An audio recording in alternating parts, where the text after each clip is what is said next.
While I am stepping down from leadership, I am not leaving politics. There are many issues I care deeply about and hope to champion in future.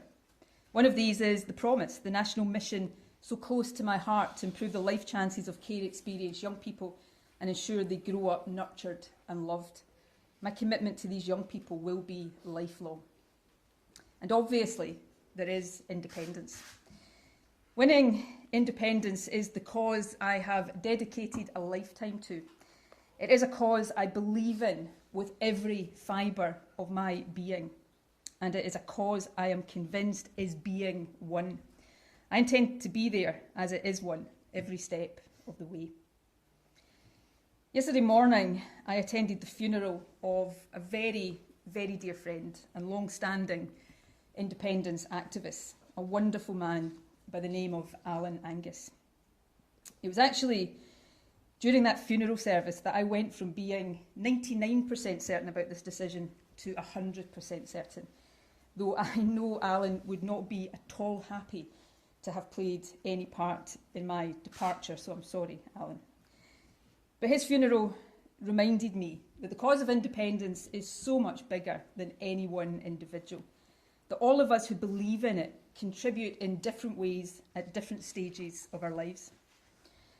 Since I was 16, I have contributed as an activist, a campaigner, and a leader.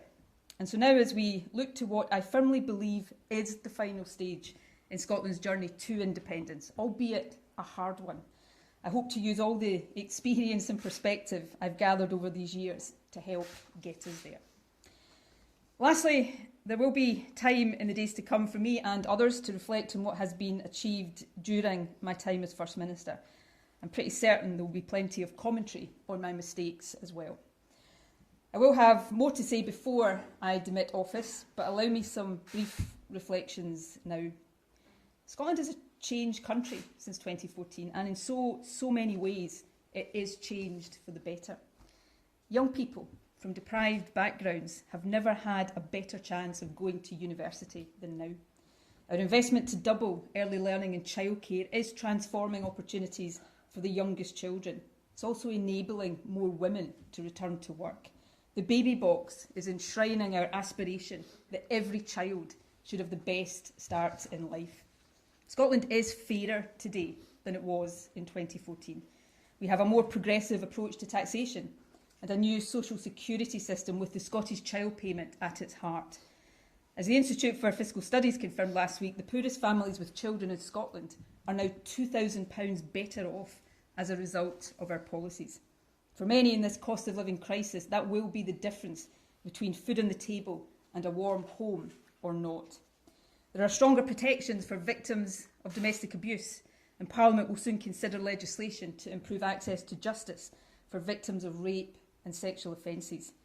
I will be the strongest possible advocate for these reforms from the backbenches. We've also shown over these past few years what can be done with the full powers of a nation, creating institutions that are part of the transition to becoming independent. New tax and social security agencies, a network of trade hubs across the world, and a state-owned investment bank ready to help the country reap the industrial benefits of our vast renewable resources.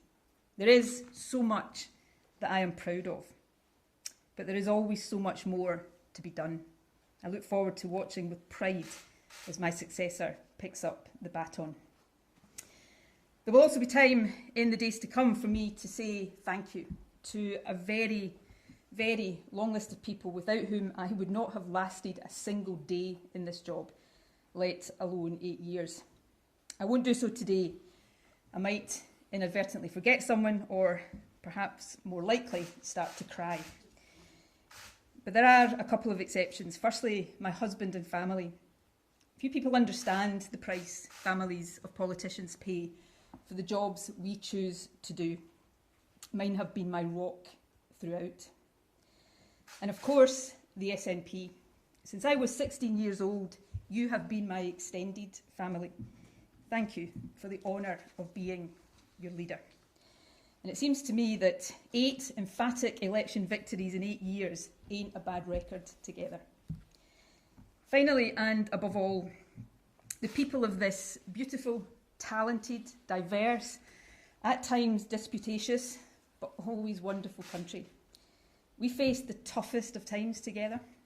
I did everything I could to guide us through that time, often from my very familiar podium in St Andrew's House. And in return, I was sustained through that period by a wave of support from you that I will remember and value for the rest of my life. So to the people of Scotland, to all of the people of Scotland, whether you voted for me or not, please know that being your First Minister has been the privilege of my life. Nothing, absolutely nothing I do in future will ever come anywhere close. Thank you from the very bottom of my heart.